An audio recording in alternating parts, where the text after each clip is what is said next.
আল্লাহ প্রশংসা করব আলহামদুলিল্লাহি রাব্বিল আলামিন। সবাই বলেন আলহামদুলিল্লাহি রাব্বিল আলামিন আর রহমানির রহিম মালিকি ইয়াউমিদ্দিন। এটা হলো দোয়ার আগে আল্লাহর প্রশংসা। আপনি যখন একটা হাকিমের কাছে যান, কোন জজের কাছে যান, চেয়ারম্যানের কাছে যান, প্রথমে একটা চেয়ারম্যানের প্রশংসা করতে হবে, তারপরে নবীর উপর দরুদ পড়বেন। যখন নবীর উপর দরুদ পড়বেন, আল্লাহ পাক আসমান জমিনের মাঝখানে এই দোয়াকে কবুল করে নেবে। যদি নবীর উপরে নবীর উসিলা বানাইয়া যদি দরুদে না পড়া হয়, এই দোয়া ইবাদত আসমান জমিনের মাঝখানে লটকে থাকবে, কবুল হবে না। নবীর উপরে দরুদ পড়বেন। তারপরে আপনি নিজের গুনাহটা মাফ চাইতে হবে। আপনার চেয়ারম্যানের কাছে গেছেন, ইলেকশনে ভোট দেন নাই, এখন হঠাৎ করে চেয়ারম্যানের কাছে যাইয়া কিছু জিনিস লইতে চাইতেছেন, তো প্রথমে একটু ক্ষমা চাইতে হবে।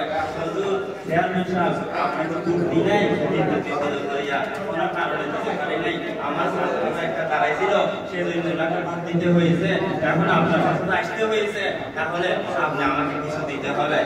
অথবা একটা উসিলা নিয়ে যান, একটা মধ্যস্থতা নিয়ে যান। ইয়ো আপনি গুনাহ করছেন, নাফরমানি করছেন, বলবৎকার হয়ে গেছে, এখন আপনি আল্লাহর কাছে দোয়া কবুল করার জন্য আগে নিজের গুনাহটা মাফ চাইতে হবে।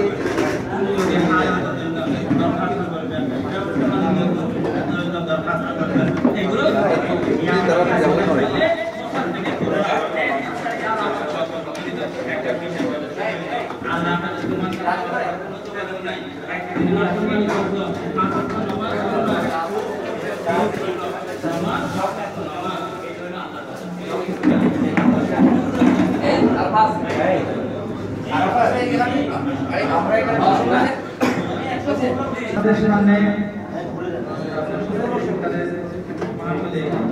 কিছু বলার জন্য অনুরোধ করতেছি।